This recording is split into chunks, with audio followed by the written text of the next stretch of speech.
نجرب نمسك نجمة البحر. كما تشاهدون هذه النجمة، نجمة البحر اللي بتشوفوها في البحر. يعني سبحان الله، مخلوق من المخاليق البحرية كما تشاهدون هو في البحر. ها هو أمامنا كمان مرة هسه بالفعل.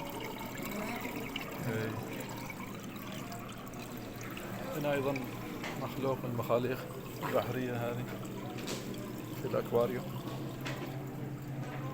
هذا أيضا نوعيته.